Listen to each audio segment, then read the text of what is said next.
Isang magandang araw sa ating lahat. Ang pag-uusapan naman natin ngayon tungkol sa kung paano ba tayo mag-update at mag-upload ng ating mga Enhanced Basic Education Information System or in short, EBEIS sa ating mga LIS account.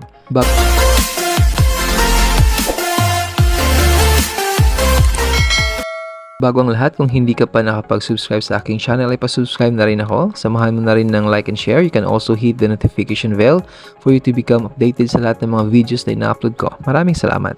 Ano nga ba itong EBEIS? So, it is an online database consisting the number of enrollees, number of teachers, number of school facilities such as computers, water supply, and other related information needed for school-based management. Ngayon, paano nga ba ang pag-update at pag-upload nito sa ating mga LIS account? Una natin gagawin dito is to sign in sa ating mga LIS account, and for your information, yung LIS account lang ng school head ang makakapag-access nito. Meron tayong mababasang advisor dito, no? So BIS for school year 2023 to 2024 has been reopened for uploading and validation until June 23, 2024. So sinasabi dito na we can now upload our EBIS. So, close lang natin to. Yan. Dito, so, click lang natin tong drop-down arrow sa right side. And click natin tong Basic Education Information System. Yan. So, makikita natin dito ngayon sa dashboard na zero upload pa tayo. Close lang natin to. Yan. So dito, no, makikita mo rin na merong tutorial sa kung paano ba i-upload itong EBIS natin. So since andito ka naman na sa aking YouTube channel, ay hindi mo na kailangan yan. So dito, no, kailangan mo munang i-download itong file ng EBIS para makapagsimula ka na mag-input ng mga needed data bago ka makapag-upload. So once you already downloaded the file, ito na ngayon ang unang lalagyan mo ng entries. It is about school's basic information. Andyan yung school name, region, division, and other related information. So mapapansin nyo na merong mga entries na yung file ko kasi nga trinabaho ko na to no mga unang araw pa.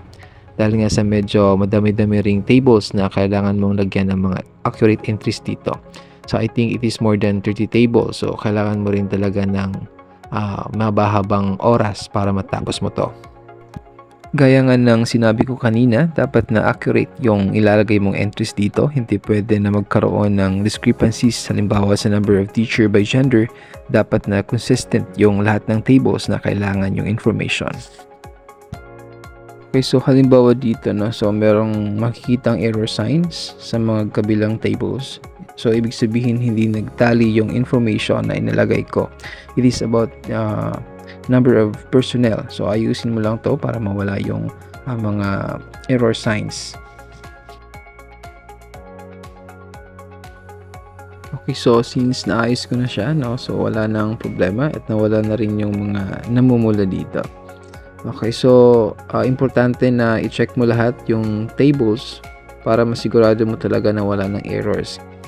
Kasi nga, pag meron kang hindi naayos na errors, pagtiting doon sa uploading ay hindi magsasucceed yung pag-upload mo ng file. Pagkatapos mong lagyan ng entries ang lahat ng tables at tapos mo na ring i-double check for errors, ay pwede mo na ngayong i-upload ang iyong file. Okay, so balik tayo ngayon dito sa uploading. So, shortcut ko na para hindi masyadong magalo yung instructions ko. Okay, so first, click this school profile, tapos hanapin mo na ngayon yung file mo. So, yan. Okay. Tapos, click open. Okay, sa baba. Yan. So, mapapansin nyo na andyan na yung file name ng iyong EBIS. So, pag andyan na yan, click mo na tong upload file dito sa baba. Okay. So, after clicking this upload file, makikita naman natin dito na in progress yung uploading. Okay. So, hintayin natin yan.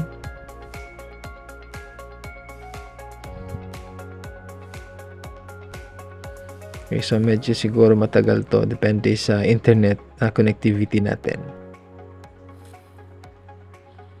Okay, so meron ng checkmark dito. School profile successfully uploaded. Okay, so na-upload na nga natin yung school profile. Once I check mo yan sa dashboard, ay meron ng makikitang 1 upload. So, kanina 0 pa yan. Nagawa na natin ang pag-update at pag-upload ng ating ABIS. Sana ay may natutunan naman kayo sa content natin ngayon. Muli, magandang araw at maraming salamat sa panonood. Huwag kalimutang mag-like, share, and subscribe. You can also hit the notification bell. Muli, maraming salamat.